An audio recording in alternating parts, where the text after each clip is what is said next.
আসসালামু আলাইকুম ওয়া রাহমাতুল্লাহি ওয়া বারাকাতুহু। ইন্নাল হামদালিল্লাহ ওয়াস সালাতু ওয়াস সালামু আলা রাসূলিল্লাহ। মায়ের ডাকের উদ্যোগে আয়োজিত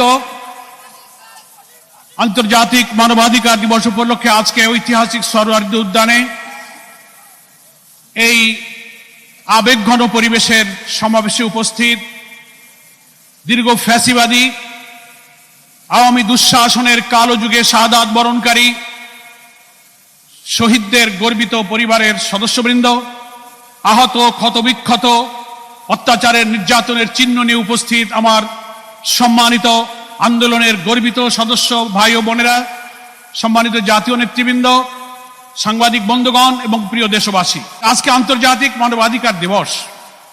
প্রতি বছর আমরা দিবসটা পালন করি, কিন্তু ফ্যাসিস্ট এবং স্যাডিস্ট সমস্ত খুন, গুম, হত্যা, ক্রসফায়ারের মাস্টার মাইন্ড শেখ হাসিনা, তার নির্যাতনে রক্তের যে কালো ছোপ, অশ্রুসিক্ত মায়ের কান্না এখনো শুকায় নাই, অথচ যেখানকার মাল সে সেখানে ফিরে গিয়েছে, সেখান থেকে সন্ত্রাসের নতুন ব্লুপ্রিন্ট সে তৈরি করছে।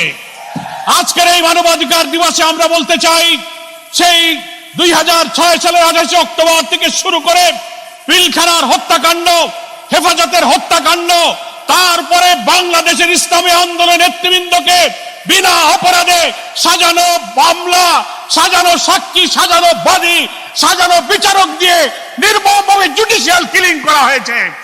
তারপর জুলাই আগস্টের অভ্যুত্থানে 2000 ছাত্র জনতাকে খুন করা হয়েছে, 40,000 ছাত্র জনতা আহত হয়েছে। এই গুণ খুনের বিচার বাংলাদেশে না হলে আমাদের এই আন্দোলন, এই ত্যাগ, নতুন বাংলাদেশ নির্মাণের স্বপ্ন ব্যর্থ হয়ে যাবে। আমি প্রশ্ন করতে চাই, বাংলাদেশ নামক রাষ্ট্রে একটি মানবাধিকার কমিশন আছে। এই 17-18 বছরের কালো যুগে যত খুন, গুম, ক্রসফায়ার হয়েছে, মানবাধিকার কমিশন তার কি বিচার করেছে? বাংলাদেশের সংবিধানে কমিশনকে এখতিয়ার দেওয়া হয়েছে, তারা সরকারের কাছে, স্বরাষ্ট্র মন্ত্রণালয়ের কাছে অভিযোগ করতে পারে, বিচারের জন্য তারা উদ্যোগ নিতে পারে।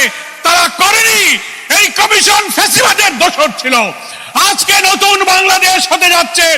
আমরা মনে করি আমাদের এই ফ্যাসিবাদ থেকে মুক্তি পেতে গেলে, আমাদের নতুন বাংলাদেশ নির্মাণের জন্য আমাদের প্রাণের সন্তানের যে জীবন দিয়েছে, সেই রক্তের দায় শোধ করতে গেলে আগামী জাতীয় নির্বাচনের পূর্বে আমাদের এই 24 অভ্যুত্থানের যে চেতনা, সেই চেতনা ধারণ করে একটি জাতীয় ঐক্যের মধ্য দিয়ে নির্বাচনী কৌশলে আওয়ামী লীগকে রাজনীতি থেকে বিদায় দিতে হবে।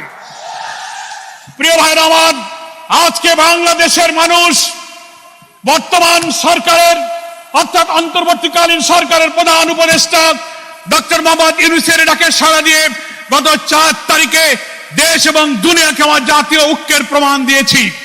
আমরা সরকারকে বলতে চাই, সরকারের অভ্যন্তরে, প্রশাসনের, judiciary, civil administration, police administration, everywhere, every sector of our society, যেখানে ফ্যাসিবাদের দোসররা আজও ঘাপটি মেরে বসে আছে, এদের থেকে প্রশাসনকে পরিচ্ছন্ন না করলে অবাধ নির্বাচন হতে পারে না।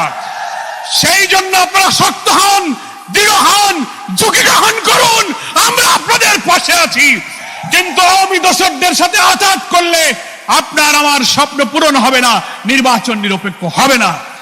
সেই জন্য হাজার শহীদের রক্তের দায় শোধ করার জন্য আসুন, নতুন একটি বাংলাদেশ নির্মাণ করে আমাদের এমন বাংলাদেশ আমরা চাই, যেখানে গণতন্ত্র, ভোটাধিকার, মানবিক মূল্যবোধ, সাম্য, সামাজিক সুবিচার, নিরন্ন মানুষের দুঃখ কষ্ট, অনাহারী বস্ত্রহীনের কান্না থাকবে না, ইনসাফপূর্ণ সমৃদ্ধ বাংলাদেশ হবে। সেই বাংলাদেশ যদি আমরা প্রতিষ্ঠা করতে পারি, তাহলেই 24 গণ অভ্যুত্থানের ত্যাগ আমাদের সার্থক হবে। মায়ের ডাক, আজকে বাংলাদেশে যে ডাক দিয়েছেন, আজকে অশ্রুসিক্ত স্ত্রীদের কান্না, পিতাহারা সন্তান, স্বামীহারা বিধবা স্ত্রী, পরিবারের লোকেরা যে ভারাক্রান্ত পরিবেশ তৈরি করেছে চোখের পানি ছেড়ে, আমি মনে করি সরকার, জাতীয় নেতৃবৃন্দ, দেশবাসী আসুন, কোন অপপ্রচার, কোন ষড়যন্ত্র, কোন বিদেশি চক্রান্তের মাথা নত না করে আমরা একটি সাহসী সংগ্রামে জাতীয় ঐক্য গড়ে তুলে জাতীয় নির্বাচনের গণতান্ত্রিক পথে আমরা আওয়ামী লীগকে চিরবিদায় করে দিই। যারা আজকের এই মায়ের ডাকের সাড়া দিয়ে নতুন জাতীয় চেতনার আজকে আরেকটি ঐক্যের নজির স্থাপন করলেন। এই ঐক্যই যেন বাংলাদেশের মানুষের স্বপ্ন পূরণের কারণ হয়, সেই আশাবাদ ব্যক্ত করে সকলকে ধন্যবাদ জানিয়ে বাংলাদেশ জামাত ইসলামীর সম্মানিত আমির, বাংলাদেশের রাজনৈতিক অঙ্গনের আলোচিত নন্দিত মানবিক নেতা ডাক্তার শফিকুর রহমানের পক্ষ থেকে দেশবাসীকে শুভেচ্ছা জানিয়ে, মায়ের ডাককে অভিনন্দন জানিয়ে আমার বক্তব্য শেষ করছি। খোদা হাফেজ। বাংলাদেশ জিন্দাবাদ।